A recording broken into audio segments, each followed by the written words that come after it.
Welcome प्यारे बच्चों। Engineers gateway के यूट्यूब प्लेटफॉर्म पर मैं ललित राठी आपका स्वागत करता हूं। और जैसा कि आप जानते हैं 13 तारीख को आपका इंजीनियरिंग फिजिक्स का पहला पेपर है, तो उसी को ध्यान में रखते हुए आज यहाँ पर मैं एक बहुत ही बेहतरीन सेशन आपके लिए लेकर आया हूँ।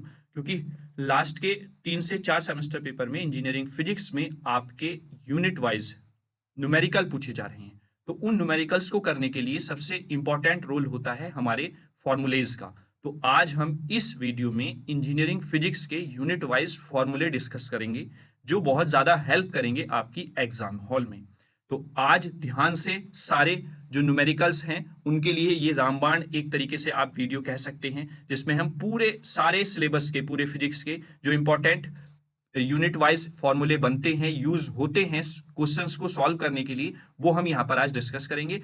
अगर आपको उस यूनिट के न्यूमेरिकल्स देखने हैं तो एक वन शूट वीडियो बना हुआ है, या यूनिट वाइज न्यूमेरिकल्स की वीडियो अवेलेबल है हमारे यूट्यूब चैनल पर। आप वहां जाकर डिटेल में न्यूमेरिकल वहां से तैयार कर सकते हैं। तो चलिए स्टार्ट करते हैं। सबसे पहले हम लिखते हैं यहां पर यूनिट फर्स्ट के इंपॉर्टेंट फॉर्मूलेज। तो यहां पर मैं लिख लेता हूं यूनिट फर्स्ट। बहुत ज्यादा हेल्प करेंगे आपके ये एग्जाम हॉल में जाने से पहले। आप इनको रिवाइज कर लेना, और मैं इसकी पीडीएफ फॉर्म में आपको टेलीग्राम चैनल पर ये प्रोवाइड करा दूंगा। आप इसका प्रिंट भी जरूर ले लें। तो यूनिट फर्स्ट का अगर इंपॉर्टेंट फॉर्मूला मैं सबसे पहले बात करूं तो सबसे पहले आ जाता है कॉम्पटन इफेक्ट, जिसमें चेंज इन वेवलेंथ हम निकालते हैं delta lambda equals to lambda dash minus lambda equals to H upon M not C, bracket में आ जाता है 1 माइनस कॉस थीटा, और ये हो जाएगी आपकी यूनिट एंगस्ट्रॉम में। तो आपको यूनिट के साथ अपने आंसर को लिखना है, बॉक्स में अपने आंसर को बंद कर देना है, जिससे कि एग्जामिनर का अट्रैक्शन जाए कि हाँ यहां तक बच्चे ने सॉल्व किया है आंसर, और ये इसका फाइनल आंसर आया है। ठीक है। कुछ चीजें यहां पर आपको याद रखनी पड़ेंगी, या तो वो वैल्यू गिवन देगा ये सारी चीजें, या फिर आपको ये रिमेंबर रखनी पड़ेंगी। जैसे एच की वैल्यू क्या होती है? एच की वैल्यू होती है 6.63 इंटू 10⁻34 जूल सेकेंड। जब भी आपको वैल्यू जो गिवन हो क्वेश्चन में, वो भी अगर आप लिखें गिवन दैट, तो आप उसको विद यूनिट लिखें, क्योंकि यूनिट का बहुत इंपॉर्टेंट रोल होता है जब आप न्यूमेरिकल को सॉल्व करते हैं। वहीं पर मास ऑफ इलेक्ट्रॉन अगर रेस्ट में देखें हम, तो 9.1 इंटू 10⁻31 kg होता है। वहीं पर अगर मैं स्पीड ऑफ वेलोसिटी की बात करूं, speed of light sorry, 3 into 10⁸ metre per second. तो ये कुछ यूनिट्स, कुछ वैल्यूज हैं जो आपको रिमेंबर रखनी ही रखनी है। अगर एग्जाम में नहीं भी दी हुई हैं तो अगर आप इनका यूज करते हैं तो आपको ध्यान होना चाहिए, याद होनी चाहिए वैल्यू। ठीक है। वहीं पर दूसरा फॉर्मूला जो इंपॉर्टेंट बन जाता है वो मैटर वेव से बन जाता है। मैटर वेव की वेवलेंथ या डी ब्रोगली की wavelength, lambda equals to H upon P. इसकी बहुत सारी फॉर्म्स होती हैं, वो सारी मैं एक साथ ही लिखने की कोशिश करता हूं। पी क्योंकि मोमेंटम है तो एम वी भी लिख सकते हैं आप। ठीक है।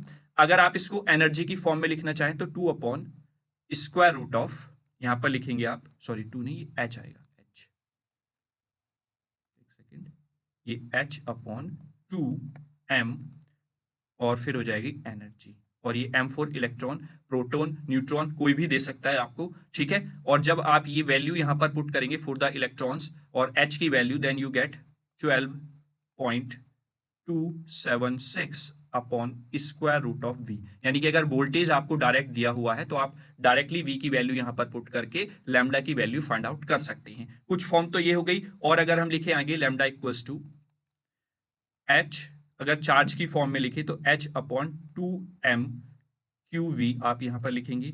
दूसरा फॉर्मूला अगर काइनेटिक एनर्जी की फॉर्म में लिखें तो h upon square root of, ये हो जाएगा 2m काइनेटिक एनर्जी। ठीक है। और एक फॉर्मूला और है, अगर आप प्लैंक्स कांस्टेंट की फॉर्म में लिखिए तो h upon square root of 3m kT। ये जो m है यहां पर, ये मास है, जो भी पार्टिकल आपको दिया होगा उसका मास यहां पर होगा। ठीक है। तो ये आपके कुछ फॉर्मूले लैम्डा के हो जाते हैं डिफरेंट डिफरेंट फॉर्म्स में। जिस तरीके की वैल्यू वो गिवन देगा उसी तरीके से आपका आंसर सॉल्व करना है, वही फॉर्मूला आप यूज कर लेंगे। वहीं पर अगर काइनेटिक एनर्जी की हम बात करें तो काइनेटिक एनर्जी का फॉर्मूला आप पहले से ही पढ़ते आ रहे हैं, हाफ एम वी स्क्वायर। ठीक है। आप इसको ऐसे भी लिख सकते हैं, अगर पी स्क्वायर हम लिखना चाहें तो पी स्क्वायर अपॉन 2m भी आप इसको लिख सकते हैं। ठीक है। और ये आपका आता है काइनेटिक एनर्जी जूल में। और अगर वो एनर्जी आपसे इलेक्ट्रॉन वोल्ट में पूछ लेता है, तो अगर मैं इसी काइनेटिक एनर्जी को इलेक्ट्रॉन वोल्ट में कन्वर्ट करूं तो हाफ एम वी स्क्वायर, और हम इसको डिवाइड कर देते हैं चार्ज ऑफ इलेक्ट्रॉन से, that means 1.6 into 10⁻⁻19, then it become into the electron volt. ठीक है, क्लियर। तो ये सेकंड फॉर्मूला है जिससे बार बार क्वेश्चन पूछा जाता है।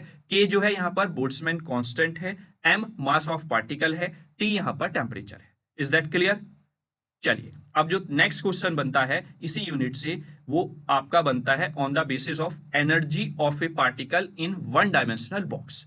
वन डायमेंशनल बॉक्स में एनर्जी क्या होती है पार्टिकल की, वहां से क्वेश्चन पूछ लिया जाता है। तो ये हो जाएगा ई एन इक्वल्स टू, यहां पर हो जाएगा N square H square upon, ये हो जाएगा 8m और कैपिटल एल का स्क्वायर। और ये क्योंकि एनर्जी है तो ये जूल में ही रहेगी, और वो इलेक्ट्रॉन वोल्ट में पूछता है तो यहां पर आप इलेक्ट्रॉन वोल्ट में 1.6 इंटू 10⁻⁻19 से डिवाइड कर देंगे। ठीक है, क्लियर। तो यूनिट फर्स्ट से अगर न्यूमेरिकल बनेगा तो इन फॉर्मूलों से बाहर नहीं जाएगा न्यूमेरिकल, ये गारंटी है। आपने न्यूमेरिकल करे भी होंगे, लगभग यही फॉर्मूले सब में यूज किए गए हैं। Is that clear? चलिए आगे बात कर लेते हैं यूनिट नंबर सेकंड।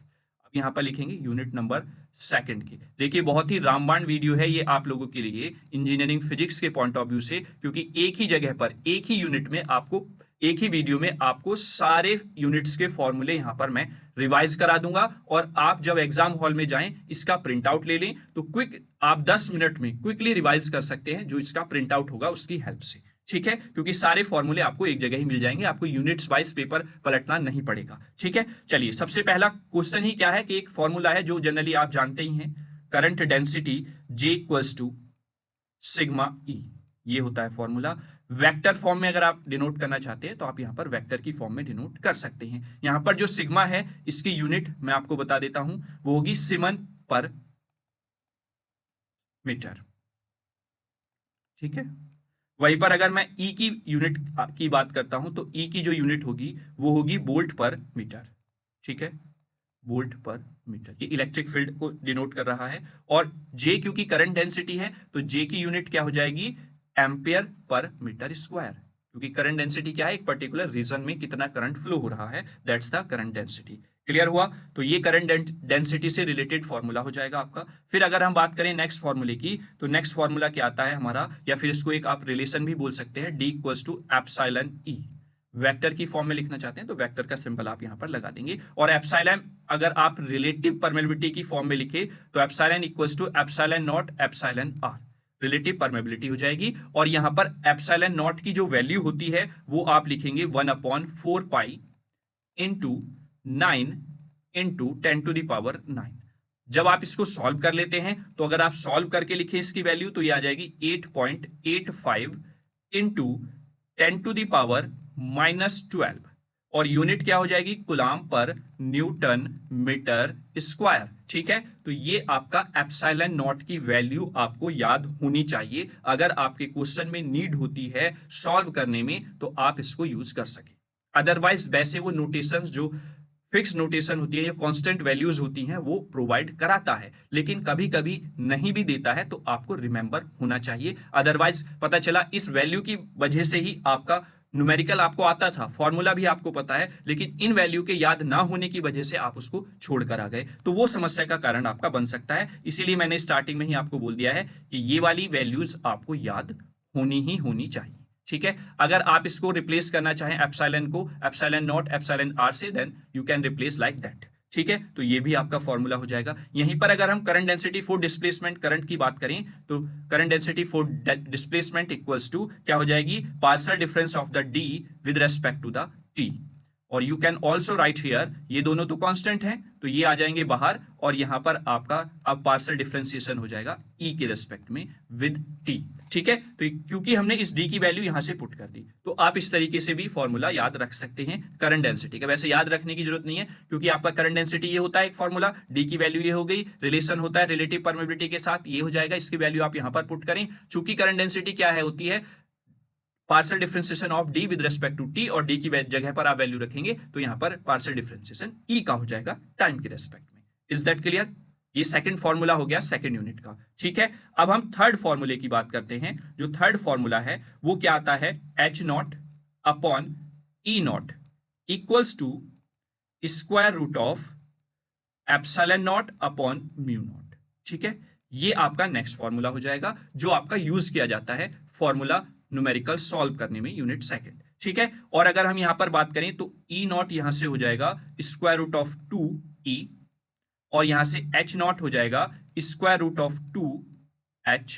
ठीक है, और यहां पर E जो है वो भी मैंने बताया वोल्ट्स पर मीटर में होता है और H जो होता है वो किस में हो जाएगा, एम्पियर पर मीटर में हो जाएगा, क्योंकि ये क्या है आपका मैग्नेटिक फील्ड को शो कर रहा है, ये E जो है ये इलेक्ट्रिक फील्ड को शो कर रहा है। ठीक है, तो यानी कि H की यूनिट एम्पियर पर मीटर, चाहे H नॉट हो तो भी एम्पियर पर मीटर है, E नॉट या E हो उसकी यूनिट हो जाएगी वोल्ट पर मीटर। ठीक है, यहां पर एक और नोटेशन यूज हुई है म्यू नॉट, तो म्यू नॉट की भी वैल्यू होती है, वो भी आप यहां पर लिखेंगे। म्यू नॉट इक्वल्स टू होता है 4 pi into 10 to the power -7 और यूनिट हो जाएगी weber per ampere metre, weber per ampere metre इसकी यूनिट हो जाएगी। तो ये आपका नेक्स्ट फॉर्मूला है, किस तरीके से आपको यूज करना है वो सारी वैल्यूज जो जो यहां पर आप रख सकते हैं वो मैंने यहां पर मेंशन कर दी है। ठीक है, आई होप आपको तीसरा फॉर्मूला भी समझ में आया होगा। आगे नेक्स्ट फॉर्मूले की बात करते हैं, तो फोर्थ फॉर्मूला क्या है, पॉइंटिंग वेक्टर से आ जाता है, S vector equals to E vector cross H vector. ठीक है, अब जब क्रॉस है और आपको पता भी है कि एक अगर इलेक्ट्रोमैग्नेटिक वेव ट्रेवल करती है एक पॉइंट से दूसरे पॉइंट पर, तो उसमें इलेक्ट्रिक और मैग्नेटिक फील्ड के बीच जो एंगल होता है वो दोनों एक दूसरे के परपेंडिकुलर होते हैं। तो you can also write here E H sine 90 degree, और 90 डिग्री है तो दैट मीन्स ई एच हो जाएगा और ये वैल्यू हो जाएगी 1। तो आप इस तरीके से भी इसको याद रख सकते हैं, और इसकी जो यूनिट होगी वो होगी कैलोरी पर मिनट सेंटीमीटर स्क्वायर। ठीक है, ये सेंटीमीटर स्क्वायर में आपकी यूनिट हो जाएगी। ठीक है, क्लियर। तो इसको आप यहां से अगर वैल्यूज को लिखें तो यहां से s की वैल्यू आपकी ये भी आ जाती है 4 पॉइंट, मतलब इस यूनिट को अगर आप कन्वर्ट कर लेते हैं 4.2 into 10 to the power 4 upon 60, और ये जो यूनिट कन्वर्ट हो जाएगी ये हो जाएगी joule per metre square second. ठीक है, ये तो यही रहेगा ई एच, यानी कि आपका जो यूनिट है कैलोरी पर मिनट सेंटी स्क्वायर यूनिट को अगर आप joule per metre square second में कन्वर्ट करते हैं then you can put like this. ठीक है, क्लियर हुआ। तो ये फोर्थ इंपॉर्टेंट फॉर्मूला हो जाता है जो यूनिट सेकंड के न्यूमेरिकल में काम आएगा। ठीक, and last formula I think है फिफ्थ जो यूज होता है, पेनिट्रेशन डेप्थ या डेप्थ ऑफ पेनिट्रेशन हम उसको बोलते हैं। ये है आपका delta equals to square root of 2 upon omega sigma mu. ठीक है, ये हो जाएगा। You can also write here square root of, क्योंकि ओमेगा क्या होता है, omega equals to 2 pi F होता है, तो इट बिकम्स 1 अपॉन, ये हो जाएगा आपका पाई एफ सिग्मा और ये हो जाएगा म्यू। ठीक है, you can also right like that, क्योंकि ओमेगा इक्वल्स टू आपका यहां पर होता है 2 पाई एफ। आई होप ये वाला फॉर्मूला भी आपको क्लियर हुआ होगा। सेकंड, आप दूसरे तरीके से भी डेल्टा की वैल्यू को लिख सकते हैं, delta equals to 2 upon sigma bracket में हो जाएगा epsilon upon mu. Is that clear. तो ये आपका पेनिट्रेशन डेप्थ या डेप्थ ऑफ पेनिट्रेशन हम इसको बोल देते हैं। ठीक है, और यहीं से एटेन्यूएशन कांस्टेंट की अगर हम बात करें तो यहां पर अगर मैं लिखूं एटेन्यूएशन कांस्टेंट जिसको हम अल्फा से इंडिकेट करते हैं, इट इज 1 अपॉन डेल्टा। ये इनवर्स या रेसिप्रोकल होता है किसका, डेप्थ ऑफ पेनिट्रेशन के। ठीक है, तो attenuation constant equals to 1 upon delta, attenuation constant equals to 1 upon delta. ठीक है, तो ये आपका फॉर्मूला हो जाएगा। ठीक, और इसकी जो पेनिट्रेशन डेप्थ की यूनिट होती है वो होती है मीटर में, क्योंकि पेनिट्रेशन डेप्थ कितनी अंदर तक वो पेनिट्रेट कर रहा है उसको, तो यानी कि गहराई मतलब मीटर में हम उसको मेजर कर लेंगे। इस तरीके से आप याद रख सकते हैं। तो ये कुछ 5 से 6 फॉर्मूले थे जो आपके सेकंड यूनिट के लिए इंपॉर्टेंट है। बेसिकली वैसे इस यूनिट से आपका कॉन्सेप्चुअल क्वेश्चन वो प्रूफ कराता है, जैसे मैक्सवेल के एम्पेयर्स लॉ में मॉडिफिकेशन हुआ उसको आप प्रूफ करके दिखाइए लाइक दैट। ठीक है, लेकिन अगर फॉर्मूले पे बेस्ड न्यूमेरिकल वहां से पूछेगा तो you can also like that, और इन फॉर्मूलों का यूज करके आप उसको सॉल्व कर सकते हैं। अब नेक्स्ट क्वेश्चन पर आते हैं, सॉरी नेक्स्ट क्वेश्चन नहीं, नेक्स्ट यूनिट पर आते हैं और नेक्स्ट यूनिट के इंपॉर्टेंट फॉर्मूलों की हम बात कर लेते हैं। यूनिट नंबर 3 की अब हम यहाँ पर बात करेंगे। आई होप यूनिट फर्स्ट और सेकंड में इससे अलग कोई अगर फॉर्मूला आपने न्यूमेरिकल की प्रैक्टिस की हो तो आप यहाँ पर इंक्लूड कर सकते हैं, ठीक है।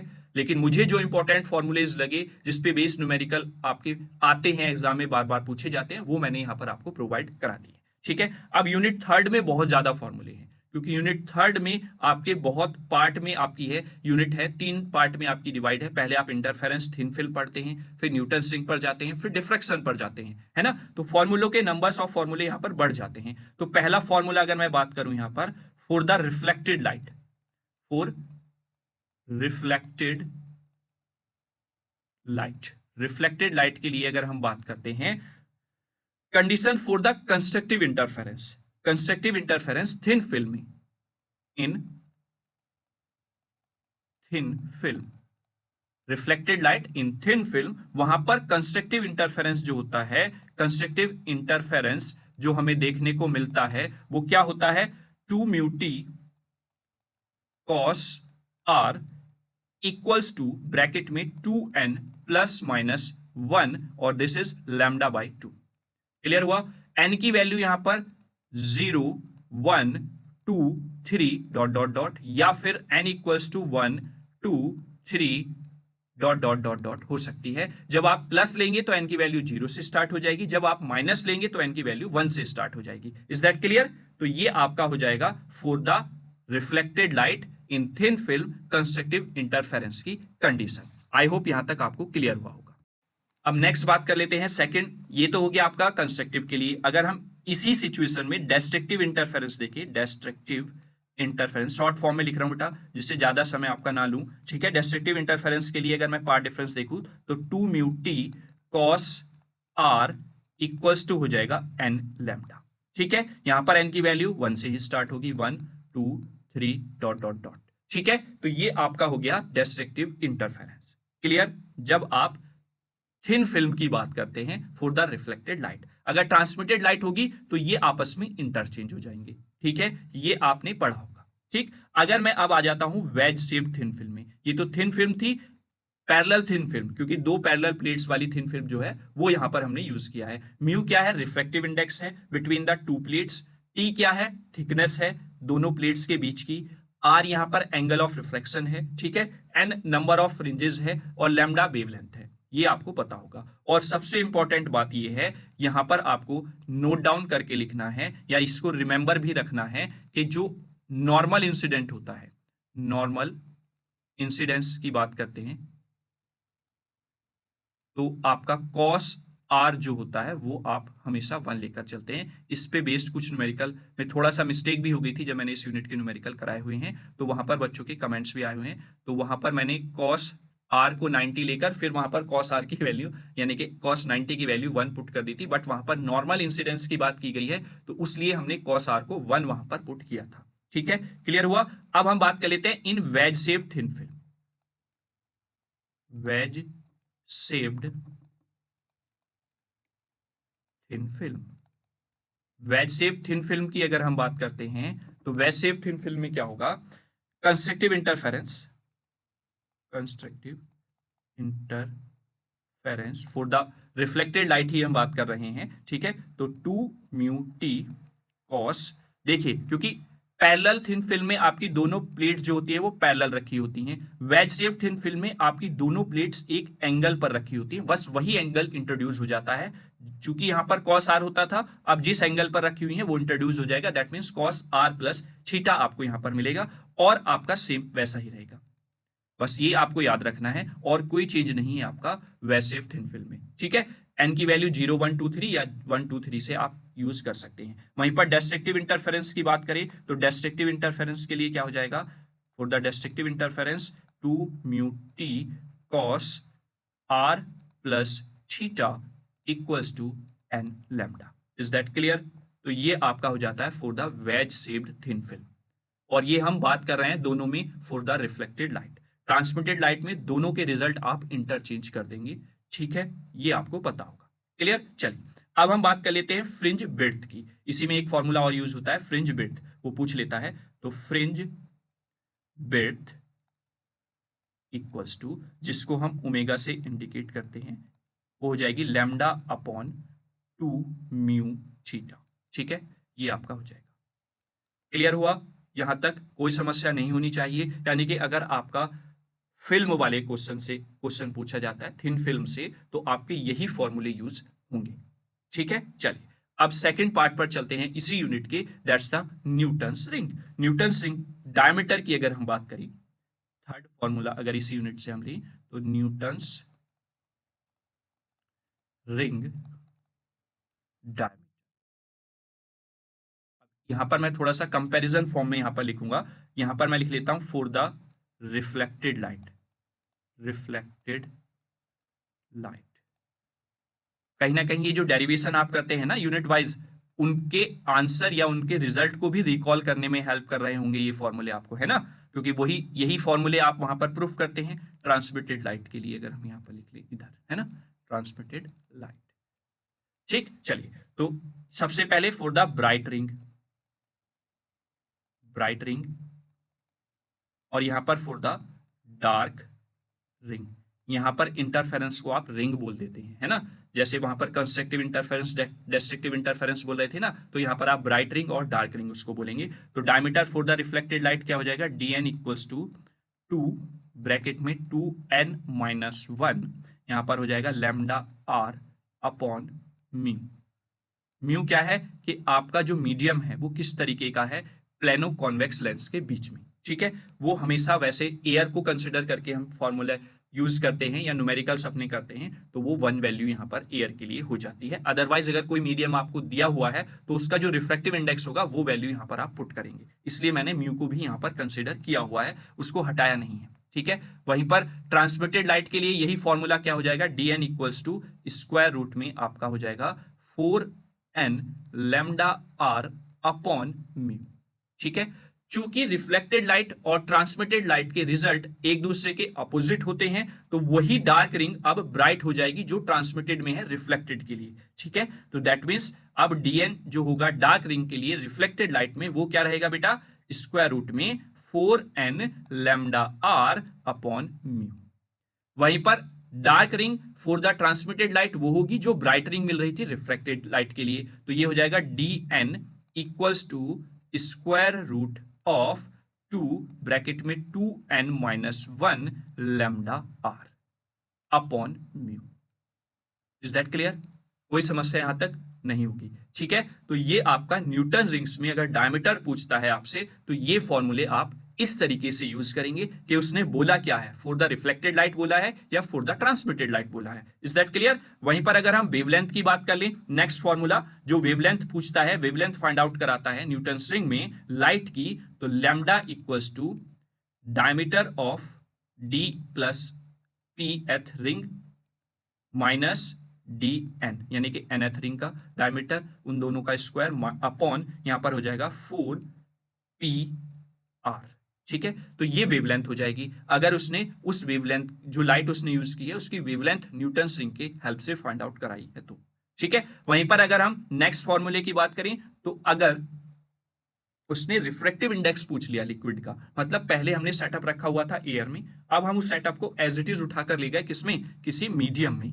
तो उस मीडियम में ले जाने से क्या इफेक्ट पड़ेगा उसके डायमीटर्स पे, उसकी हेल्प से हम उस मीडियम का रिफ्रैक्टिव इंडेक्स फाइंड आउट कर लेते हैं। तो उसके लिए फॉर्मूला यूज होता है म्यू इक्वल्स टू, पहले तो आप जो एयर में डायमीटर्स आपने फाइंड आउट किए हैं वो आप लिखेंगे ऊपर, डी एन प्लस पी एथ रिंग का डायमीटर माइनस डी एन एथ रिंग की डायमीटर, जो ये है एयर के लिए कंडीशन। ठीक है, अपॉन अब जो डायमीटर आप जिस लिक्विड में लेकर गए हैं, जिसका रिफ्रैक्टिव इंडेक्स आपको फाइंड आउट करना है, वहां पर क्या इफेक्ट पड़ता है वो डायमीटर्स आप नीचे लिखेंगे। Is that clear? और ये हो गया फॉर द लिक्विड। तो इस तरीके से आप उस लिक्विड का जिसमें आप पूरे सेटअप को आप लेकर गए, उसका रिफ्रैक्टिव इंडेक्स आप फाइंड आउट यहां से कर सकते हैं। ठीक है, आई होप यहां तक आपको कोई समस्या नहीं होगी। ये आपके फॉर्मूले हो गए आपके जो न्यूटन रिंग से रिलेटेड है। ठीक है, क्लियर? चलिए अब आगे बात कर लेते हैं। नेक्स्ट जो पार्ट है इस यूनिट का, डिफ्रैक्शन। डिफ्रैक्शन से रिलेटेड क्या न्यूमेरिकल बन सकता है? सबसे पहला है विड्थ ऑफ सेंट्रल मैक्सिमा, तो हम यहां पर नेक्स्ट लिख लेते हैं 5 हो गए, ये 6 फॉर्मूला हम लिखें तो width of central maxima, central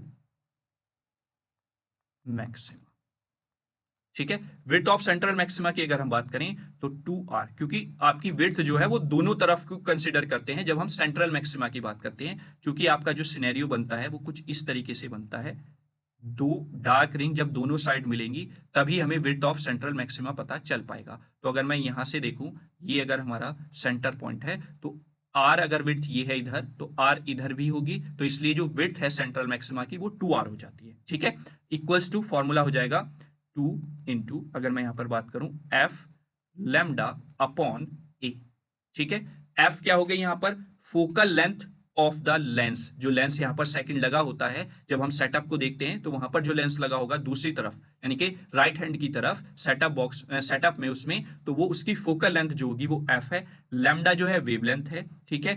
ए जो है आपका विड्थ ऑफ द स्लिट है, ठीक है। ये width of the slit, width of slit, ये आपने किसी बुक में ई से भी डिनोट करके पढ़ा होगा, मैंने भी ई से डिनोट करके कुछ डेरिवेशन में आपको पढ़ाया है, तो वो आपने जो भी कंसिडर किया होगा उसके हिसाब से आप यहां पर लिख सकते हैं, ठीक है। तो लेकिन ये ए जो है ये विड्थ ऑफ द स्लिट है कि कितनी विड्थ की स्लिट आपने यूज की है। यहां पर जो भी आप एन यूज कर रहे हैं वो एन जो है नंबर ऑफ फ्रिंजेस के लिए यहां पर यूज किया जाता है, ठीक है। क्लियर हुआ। अब नेक्स्ट फॉर्मूले पर आ जाते हैं। नेक्स्ट फॉर्मूला यहां से क्या यूज होता है, position of the secondary maxima वो फाइंड आउट करा लेता है। तो पोजीशन ऑफ सेकेंडरी मैक्सिमास है ना, सेकेंडरी मैक्सिमाज अगर हमें फाइंड आउट करनी हो तो उसके लिए क्या फॉर्मूला होगा, a sine theta equals to plus minus, क्योंकि दोनों तरफ आपको मिलते हैं 2m प्लस 1 ब्रैकेट में हो जाएगा और that's the lambda by 2। Clear हुआ। तो ये सेकेंडरी जो मैक्सिमाज आपको मिलेंगे और यहां पर m की वैल्यू वेरी करेगी 1 से 2 से 3 से डॉट डॉट, तो ये आपको मिल जाएगी, ठीक है, इस फॉर्मूले से, ठीक। अब हम पोजीशन ऑफ मिनिमाज की बात कर लेते हैं। तो नेक्स्ट है पोजीशन ऑफ मिनिमाज, तो पोजीशन ऑफ मिनिमा, तो पोजीशन ऑफ मिनिमाज की अगर मैं बात करूं तो ये हो जाएगा a sine theta equals to plus minus n lambda, यहां पर हमने एन ले लिया, वहां पर एम था, एन की वैल्यू भी 1 2 3 डॉट डॉट डॉट से वेरी करेगी, ठीक है। ये हो गया पोजीशन ऑफ द मिनिमाज। क्लियर। अब नेक्स्ट है मिसिंग ऑर्डर, बार बार पूछता है और जब आपसे डेरिवेशन कराता है तो वहां पर भी इसको प्रूफ कराता है। तो मिसिंग ऑर्डर्स क्या होंगे, मिसिंग ऑर्डर आपको सिंगल स्लिट में नहीं मिलते हैं, या तो डबल स्लिट में या एन स्लिट में देखने को मिलते हैं। तो मिसिंग ऑर्डर क्या हो गए, a plus b upon v equals to n upon m, ठीक है। तो these are the missing orders, कौन कौन से ऑर्डर्स आपको मिसिंग मिलेंगे, और यहां पर बी जो है वो है separation between the, separation between slits, जो दो स्लिट्स हैं या उनके बीच में जो सेपरेशन है वो आपका स्मॉल बी है, ठीक है। ए जो है वो आपका विड्थ ऑफ द स्लिट है, जैसा कि मैंने अभी आपको बताया था, ठीक है। नेक्स्ट जो फॉर्मूला यूज होता है, नेक्स्ट फॉर्मूला यूज होता है ग्रेटिंग के लिए। तो ग्रेटिंग इक्वेशन क्या हो जाती है, जिसमें आपका ग्रेटिंग एलिमेंट वो फाइंड आउट करा लेता है। तो grating equation A plus B, ये हो जाएगा sine theta equals to N lambda. और अगर ग्रेटिंग एलिमेंट की बात करूं तो ग्रेटिंग एलिमेंट है यहां पर ए प्लस बी, तो ए प्लस बी अगर मैं निकालूं यहां से तो N lambda upon sine theta यहां से हो जाएगा। This is called the grating element, A plus B को आप ग्रेटिंग एलिमेंट बोलते हैं, ठीक है। क्लियर हुआ। चलिए अब एक फॉर्मूला और यहां से बनता है, क्योंकि ये पार्ट हो गया आपका डिफ्लेक्शन का, और लास्ट में एक पार्ट है आपका पावर से रिलेटेड। तो यहां पर नेक्स्ट फॉर्मूला जो यूज होता है इस यूनिट का वो है रिजॉल्विंग पावर, है ना, ये हो जाएगा रिजॉल्विंग पावर। तो रिजॉल्विंग पावर का फॉर्मूला क्या होता है, lambda upon D lambda equals to small N capital N यहां पर रहता है, और अगर यहां पर आप इसकी स्मॉल एन की वैल्यू पुट करें तो that's the A plus B sine theta upon lambda, ठीक है। और ये कहां से आया है, ये अभी आपने पीछे फॉर्मूला लिखा है ना ये, तो अगर मैं यहां से n की वैल्यू निकालना चाहूं तो लैम्डा अपॉन में आ जाएगा। तो यही वैल्यू यहां पर हमने इस स्मॉल n की जगह पर पुट कर दी है, ये जो स्मॉल n है यहां पर पुट करके you can like you get like that, ठीक है। और इनटू कैपिटल n आपका यहां पर रहेगा ही रहेगा, ठीक है। ये जो कैपिटल n है ये नंबर ऑफ ग्रेटिंग लाइन्स है, नंबर ऑफ ग्रेटिंग लाइंस, यानी कि कितनी नंबर ऑफ ग्रेटिंग लाइंस हैं, या फिर हम इसको जनरल फॉर्म में बोलें तो ये आप बोलते हैं इसको कि कितनी नंबर ऑफ स्लिट्स एक पर्टिकुलर जो डिफ्रैक्शन ग्रेटिंग आपको मिली हुई है उसमें है। ठीक है, ए प्लस बी आपका आपको पता ही है ग्रेटिंग एलिमेंट हो जाएगा। ठीक है, यहां पर स्मॉल एन जो है वो नंबर या ऑर्डर ऑफ द फ्रिंजेस है ना, ऑर्डर ऑफ फ्रिंजेस है। ठीक है, स्मॉल एन जो है ऑर्डर ऑफ फ्रिंजेस है। अब बात कर लेते हैं यहां पर डी लैम्डा की। जो डी लैम्डा है वो डिफरेंस होता है बिटवीन द वेवलेंथ, जो दो वेवलेंथ आपको दी हुई होंगी जिसके बीच में आपको फाइंड आउट करना है रिजॉल्विंग पावर जहां से आपको मिलेगा, तो वो D lambda equals to lambda 1 minus lambda 2 होता है, और आई थिंक ये फॉर्मूला नंबर 11 है। ठीक है, तो ये D lambda equals to lambda 1 minus lambda 2, यानी कि ये डिफरेंस का सिंबल है। आपका जो भी वेवलेंथ बड़ी होगी उसमें से आप इसको सब्सट्रैक्ट कर सकते हैं, और लैम्डा जो यहां पर आप फाइंड आउट करते हैं इन दोनों की हेल्प से एवरेज ले लेते हैं, लैम्डा 1 प्लस लैम्डा 2 बाई 2, तो लैम्डा है एवरेज वेवलेंथ। ठीक है, तो ये आपका फॉर्मूला हो जाता है यूनिट नंबर थर्ड्स के। यूनिट नंबर थर्ड चूंकि बड़ी यूनिट है इसलिए यहां से फॉर्मूला भी ज्यादा आपको देखने को मिल गए हैं। ठीक है, चलिए अब नेक्स्ट बात कर लेते हैं यूनिट नंबर फोर्थ के important formulas. Unit 4, I hope आपको सारी चीजें रिकॉल भी हो रही होंगी बहुत अच्छे से, और आपको मजा भी आ रहा होगा सेशन को देखने में, क्योंकि सेशन इतना वैल्यूएबल है कि आपके एग्जाम में बहुत ज्यादा हेल्प आपकी करने वाला है ये सेशन। ठीक है, जब आप एग्जाम हॉल में बैठेंगे, न्यूमेरिकल आप करने बैठेंगे, तो आपको ये पूरी वीडियो रिकॉल होती चली जाएगी यूनिट वाइज, और आपके फॉर्मूले रिकॉल होते चले जाएंगे आपको। ठीक है, तो कहीं ना कहीं आपको बहुत ज्यादा हेल्प करने वाला है ये सेशन, और सेशन को ज्यादा से ज्यादा आप बच्चों तक शेयर करें, क्योंकि जितना आप दूसरे की हेल्प कर सकते हैं उतना अच्छा होगा इस समय में। ठीक है, चलिए नेक्स्ट यूनिट 4 के फॉर्मूलों की अगर मैं बात करूं तो सबसे पहला फॉर्मूला आपका हो जाता है numerical aperture equals to n a square root of n1 square minus n2 square, mu one square minus mu two square भी आप कहीं पर बुक में देखेंगे। ठीक है, तो आप जिस तरीके का रिफ्रैक्टिव इंडेक्स आप डिनोट कर रहे हैं उस तरीके का फॉर्मूला यहां पर बन जाएगा। दूसरी फॉर्म में आपका हो जाएगा n1 square root of 2 delta. ठीक है, डेल्टा की value you can also write here n1 minus n2 upon n1, इस तरीके से आप फाइंड आउट कर सकते हैं। अगर गिवन है तो आप डायरेक्ट ये फॉर्मूला यूज किए, अगर n1 n2 दोनों दिए हुए हैं तो you can use like that. ठीक है, तो आपका ये na की फॉर्म में आपका फॉर्मूला हो गया डिफरेंट फॉर्म्स में। अगर दूसरे फॉर्मूले की हम बात करें तो एक्सेप्टेंस एंगल यहां से पूछ लिया जाता है, थीटा ए से आप उसको इंडिकेट करेंगे, साइन इनवर्स एन ए। वैसे इसमें एक जो डेरिवेशन है उसको जब आप सॉल्व करते हैं, ड्राइव करते हैं, तो ये सारे फॉर्मूले आपको वहां पर प्रूफ करने होते हैं, और ये फॉर्मूले आपके बहुत ज्यादा इंपॉर्टेंट हो जाते हैं, मतलब आपके न्यूमेरिकल के पॉइंट ऑफ व्यू से भी और उस डेरिवेशन के पॉइंट ऑफ व्यू से भी, यही सारे रिजल्ट्स आप वहां पर निकालते हैं। ठीक है, और अगर मैं दूसरी फॉर्म में भी लिखना चाहूं एन ए की वैल्यू यहां पर, तो वो भी आप यहां पर लिख सकते हैं, और ये भी एक नया फॉर्मूला यहां पर बन जाएगा फॉर द एक्सेप्टेंस एंगल। ठीक है, नेक्स्ट आता है क्रिटिकल एंगल। क्रिटिकल एंगल की बात करूं तो ये हो जाएगा थीटा सी, कुछ जगह पर आपको 5c से भी देखने को मिलता है, तो मैंने दोनों यहां पर लिख दिए हैं। साइन इनवर्स ये होता है n2 अपॉन n1। ठीक है, ये आपका हो जाएगा क्लियर। तो यहां तक आपको कोई समस्या नहीं होगी, तीनों फॉर्मूले बहुत इजी हैं, यही आपको ड्राइव भी करने होते हैं जब आप डेरिवेशन करते हैं। एक पर्टिकुलर सिंपल एक ही डेरिवेशन है इस यूनिट में जो आपको प्रूव करना होता है। ठीक है, ऑप्टिकल फाइबर का। ठीक, चलिए अब नेक्स्ट चलते हैं नेक्स्ट फॉर्मूले पर, that's the cut off frequency बोल लीजिए या कट ऑफ पैरामीटर आप बोल लीजिए, जो भी आपसे पूछे। फॉर्मूला आपका कट ऑफ फ्रीक्वेंसी का है, वो क्या है, न्यू इक्वल्स टू, ये वी नहीं है न्यू है, ठीक है, क्योंकि फ्रीक्वेंसी की हम बात कर रहे हैं, 2 पाई ए अपॉन यहां से हो जाएगा लैम्डा, और यहां पर आपका square root of n1 square minus n2 square. ये क्या होता है, na होता है, तो आपका एक फॉर्मूला ऐसे भी बन सकता है 2 pi a upon lambda into n a. ये दो फॉर्म में या दो से ज्यादा फॉर्म में मैं इसलिए लिख रहा हूं क्योंकि डायरेक्ट अगर वो na की वैल्यू दे दे, ए की वैल्यू दे दे, लैम्डा की वैल्यू दे दे, तो आप आसानी से फॉर्मूला यूज करके अपना आंसर फाइंड आउट कर सकते हैं। चूंकि na की वैल्यू एक और होती है तो उस फॉर्म में भी हम लिख लेते हैं, वो हो जाती है यहां पर n1 यहां पर स्क्वायर रूट ऑफ 2 डेल्टा। इस फॉर्म में भी आप यहां पर लिख सकते हैं आंसर। ठीक है, तो ये आपका हो जाएगा फोर्थ फॉर्मूला।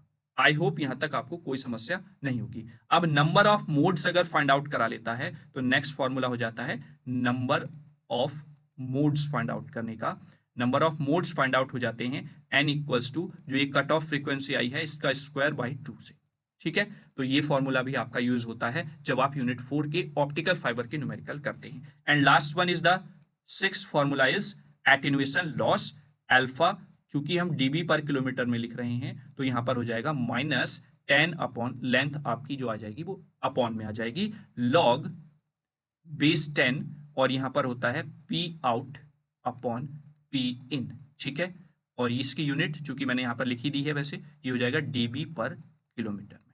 ठीक है, तो ये आपका नेक्स्ट फॉर्मूला हो जाता है जो इस यूनिट से इंपॉर्टेंट है और इससे रिलेटेड क्वेश्चन पूछा भी जाता है। ठीक है, तो आई होप यहां तक आपको कोई समस्या नहीं होगी। चलिए, तो ये तो ऑप्टिकल फाइबर के इंपॉर्टेंट जो न्यूमेरिकल से फॉर्मूले यूज होते हैं वो यहां पर हो गए। अब सेकंड पार्ट इसका लेजर का आता है, तो लेजर से भी क्वेश्चन पूछ लिया जाता है और बहुत इजी क्वेश्चन होता है। तो लेजर वाले पार्ट का अगर हम फॉर्मूले की बात करें तो एनर्जी ऑफ लेजर पल्स अगर मैं बात करूं तो E इक्वल्स टू क्या होता है एन एच न्यू। ठीक है, ये हो जाएगा, या फिर न्यू की वैल्यू अगर आप पुट करें तो एन एच न्यू की वैल्यू होती है सी अपॉन लैम्डा। तो इस तरीके से भी आप लिख सकते हैं, चूंकि एनर्जी है तो ये जूल में ही रहेगी। और मैंने आपको बताया हुआ है कि अगर आप जूल से इलेक्ट्रॉन वोल्ट में कन्वर्ट करेंगे तो इसको आप चार्ज ऑफ इलेक्ट्रॉन से डिवाइड कर देंगे, यानी कि 1.6 into 10 to the power minus 19 से आप इसको डिवाइड कर देंगे। ठीक है, ये फॉर्मूला हो गया। नेक्स्ट फॉर्मूला जो यूज होता है जिस पर ज्यादातर क्वेश्चन पूछा जाता है वो पॉपुलेशन की दो जो स्टेट हैं उनमें जो रिलेशन है वो फाइंड आउट कराता है। तो वहां से हो जाएगा n2 upon n1 equals to e की power minus e2 minus e1, sorry ये होगा माइनस e1 अपॉन kt। एक तो ये हो जाएगा, और अगर आप इसको दूसरी फॉर्म में लिखना चाहें तो e की power minus h new upon kt। एक और फॉर्म में अगर आप लिखना चाहें तो e की power minus h c upon lambda kt। यहां पर न्यू की वैल्यू हमने रख दी c अपॉन लैम्डा, है ना। ठीक है, तो ये फॉर्मूला बन गया। तो ये आपका फॉर्मूला हो जाता है जिस पर ज्यादातर चांसेस होते हैं क्वेश्चन पूछे जाने के। टी टेम्परेचर यहां पर केल्विन में होगा। ठीक है, और यहां से आपकी जो वैल्यू आएगी, जो आंसर आता है वो ई की पावर में ही आता है। आप सॉल्व उसको ना करके लिखें तो रहेगा सही, क्योंकि आप कैलकुलेटर में जब कैलकुलेशन करेंगे तो वहां पर मैथमेटिकल एरर कुछ करके दिखाएगा, क्योंकि वो वैल्यू फाइंड आउट नहीं कर पाता है। ठीक है, तो ई की पावर माइनस 20 आ गया, माइनस 30 आ गया, प्लस 20, इस तरीके से आपका आंसर यहां पर देखने को मिल जाएगा। ठीक है, नेक्स्ट अगर हम बात करें एट्थ फॉर्मूले की, तो intensity of focused laser beam, यानी कि जो लेजर बीम है उसकी जो फोकस पॉइंट जहां पर है उस पर कितनी इंटेंसिटी होती है, वो I इक्वल्स टू क्या हो जाएगा पावर ऑफ लेजर बीम। ठीक है, power of laser beam upon area, कितने एरिया पर वो स्पॉट हो रहा है। तो अगर मैं इसकी यूनिट की बात करूं तो वॉट पर मीटर स्क्वायर इसकी यूनिट हो जाएगी। ठीक है, यानी कि ये हो गया आपका फोकस लेजर बीम जो है उसकी इंटेंसिटी क्या होगी, ये इस तरीके से आपकी फाइंड आउट हो जाएगी। और लास्ट फॉर्मूला इस यूनिट का हो जाएगा angular spread of the beam, मतलब जब लेजर लाइट आपकी निकली लेजर से तो वो कितना स्प्रेड हो रही है। ठीक है, वो आपका एंगुलर स्प्रेड बोल दिया जाता है। तो मैं लिख देता हूं angular spread of laser beam, that's the delta theta, approximately equal होता है लैम्डा अपॉन डी के। ठीक है, डी जो है वो अपर्चर होता है जहां से आपकी लाइट निकल रही है। ठीक है, ये अपर्चर रहेगा, वेवलेंथ आपकी लैम्डा हो जाएगी। अब आगे नेक्स्ट है एक्सियल स्प्रेड। एक्सेल स्प्रेड की अगर हम बात करें तो ओमेगा अप्रोक्सीमेटली इक्वल हो जाएगा एल डॉट डेल्टा थीटा के स्क्वायर की। ठीक है, और एरिया ऑफ इमेज की बात करें हम, एरिया ऑफ इमेज वो क्या हो जाएगा, area of image equals to, ये भी अप्रोक्सीमेटली में ही हम बात करेंगे, एफ इंटू डेल्टा थीटा जो एंगुलर स्प्रेड हमने अभी निकाला है उसका होल स्क्वायर। ठीक है, एफ जो है यहां पर फोकल लेंथ हो जाएगी। ठीक है, क्लियर हुआ। तो ये आपके फॉर्मूले हो जाते हैं यूनिट नंबर 4 के। दोनों पार्ट्स के फॉर्मूले मैंने यहां पर आपको मेंशन कर दिए, चाहे आपका लेजर वाला पार्ट हो चाहे आपका ऑप्टिकल फाइबर वाला पार्ट हो। आई होप यहां से आपका कोई भी न्यूमेरिकल बाहर नहीं जाएगा, जो भी न्यूमेरिकल आएगा इन फॉर्मूलों की हेल्प से आप उसको सॉल्व आउट कर लेंगे। ठीक है, एंड लास्ट जो यूनिट बचती है यूनिट नंबर 5, उसके कुछ फॉर्मूले हैं। ठीक है, उसमें से कुछ इंपॉर्टेंट ही फॉर्मूले हैं जिससे बेस्ड न्यूमेरिकल पूछा जाता है, और 5 से 6 न्यूमेरिकल हैं, मैंने कराए हुए हैं यूनिट 5th की वन सूट में, वहां पर आप जाकर देख सकते हैं। अगर न्यूमेरिकल आएगा तो वहीं से आपका पूछ लिया जाएगा। ठीक है, पहला न्यूमेरिकल जो है वो है आपका HCT equals to HC0 bracket में आपका 1 माइनस टी अपॉन TC का होल स्क्वायर, ये आपका फॉर्मूला हो जाएगा। यूनिट हो जाएगी एम्पेयर पर मीटर। चूंकि ये क्या है, ये मैग्नेटिक फील्ड ही है जो हमने सेकेंड यूनिट में फॉर्मूले पढ़े थे। TC जो है यहाँ पर वो हो जाएगा क्रिटिकल टेम्परेचर। H0 जो है वो क्रिटिकल मैग्नेटिक फील्ड है एट 0 केल्विन। HCT जो है यहाँ पर ये है critical magnetic field at T kelvin temperature. ठीक है, तो यहां से ये सारी टर्म्स आपको पता चल गई होंगी। दूसरा फॉर्मूला यहां से जो बन जाता है वो होता है ICT की फॉर्म में, यानी कि ICT इक्वल्स टू यहां पर हो जाएगा 2 पाई R HCT। ठीक है, ये हो जाएगा, क्योंकि ये करंट है तो ये एम्पियर इसका यूनिट हो जाएगी। जो यहां पर ICT है ये क्रिटिकल करंट है एट T केल्विन टेम्परेचर। ठीक है, वहीं पर अगर इसी से हम करंट डेंसिटी निकालें JC, अगर मैं T ही लिख दूं T केल्विन टेम्परेचर पर ही, तो ICT यानी कि current, critical current eight T kelvin temperature upon E area, है ना, ये हो जाएगा एम्पियर पर मीटर स्क्वायर, इसकी यूनिट हो जाएगी। तो ये सेकंड फॉर्मूला इस तरीके से आपका यूज हो जाएगा यहां पर। नेक्स्ट फॉर्मूले की बात करूं यहां पर मैं थर्ड फॉर्मूले की, तो थर्ड फॉर्मूला जो यहां पर पूछ लेता है वो है TC m की पावर 1/2 इक्वल्स टू कॉन्स्टेंट। इससे रिलेटेड एक क्वेश्चन पूछ सकता है वो। तो यहां पर जो ये आपका M1 है, यहां पर ये क्या है आपका, ये सेकेंड मैं देखो ये बोल रहा हूं बेटा, हाँ, आइसोटॉपिक मास। M जो है आइसोटॉपिक मास आप इसको बोलते हैं।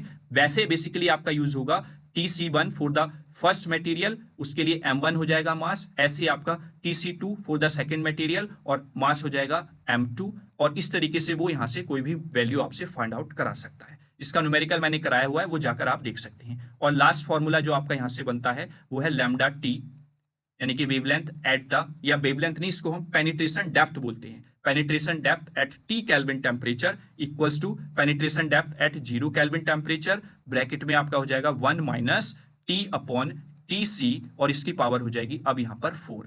ठीक है, इसकी पावर 4 और फिर होल पावर 1/2 माइनस में। ठीक है, या आप दूसरी टर्म में अगर लिखना चाहें तो लैम्डा नॉट जो है ये, यानी कि 0 केल्विन पे जो लैम्डा की वैल्यू है वो क्या होती है, square root of M upon mu naught N E का स्क्वायर। ठीक है, तो इस तरीके से आप यहां से लैम्डा नॉट यानी कि जो वेवलेंथ है 0 केल्विन टेम्परेचर पर, वो यहां से फाइंड आउट कर सकते हैं। तो ये थे आपके इंजीनियरिंग फिजिक्स की पांचों यूनिट्स के फॉर्मूले। यूनिट वाइज मैंने यहां पर आपको बताए हैं, लिखकर दिखाए हैं। आई होप आपको बहुत ज्यादा हेल्प करेंगे। इस PDF का आप इस जो है वो प्रिंट आउट लेंगे, एग्जाम हॉल में जाने से पहले आपके हाथ में ये होना चाहिए। 10 मिनट आप इसको रिवाइज करेंगे, वीडियो को आप ज्यादा से ज्यादा शेयर करेंगे, जितने ज्यादा से ज्यादा बच्चों तक पहुंचा सकते हैं वो आप ही कर सकते हैं, क्योंकि आप बच्चों के टच में हैं, आपके साथ बहुत सारे बच्चे आपकी क्लास में पढ़ते हैं। तो जितना ज्यादा से ज्यादा वीडियो को शेयर कर सकते हैं उसको शेयर कीजिए, क्योंकि यहां से आपकी कम से कम 5 नंबर्स की हेल्प जरूर होगी एग्जाम हॉल में। मैं गारंटी के साथ ये बात कह सकता हूं। और आप जब पेपर देकर आएंगे तो आप खुद ही बता देना कमेंट बॉक्स में कमेंट करके कि हाँ सर आपने सही कहा था। कम से कम 5 नंबर का बेनिफिट आपको देखने को जरूर मिल जाएगा, क्योंकि सारी जो फॉर्मूले हैं वो मैंने एक ही जगह पर एक ही वीडियो में आपको प्रोवाइड करा दिए हैं। कमेंट बॉक्स में जरूर कमेंट करें सेशन आपको कैसा लगा है। ठीक है, तो आपका एग्जाम के लिए बेस्ट ऑफ लक, बहुत अच्छे से एग्जाम करके आना है। यूनिट्स जरूर आपको मेंशन करनी है जहां पर भी आप वैल्यू लिखें। यूनिट नहीं लिखेंगे न्यूमेरिकल में मार्क्स कट जाएंगे। इस बात का मैं हमेशा के लिए आपसे पहले से ही कहता हुआ आ रहा हूं, आपको ध्यान रखना है। न्यूमेरिकल में आपको यूनिट्स जरूर मेंशन करके आनी है, अदरवाइज आपके मार्क्स कट कर लिए जाएंगे। ठीक है, कोई भी समस्या है कमेंट बॉक्स में कमेंट करें। आपकी तैयारी बहुत बढ़िया है, कोई भी प्रॉब्लम आपको नहीं आएगी, क्योंकि जब तक तोड़ेंगे नहीं तब तक हम छोड़ेंगे नहीं। ये इंजीनियर्स गेटवे की टैगलाइन है और इस पर हमें पूरा अमल करना है। पेपर को हम उड़ाकर आएंगे, ये मेरी गारंटी है। ठीक है, चलिए, थैंक यू सो मच और best of luck for your engineering physics exam. आप बहुत बेहतर करके आएंगे, ये मेरा आशीर्वाद है। धन्यवाद।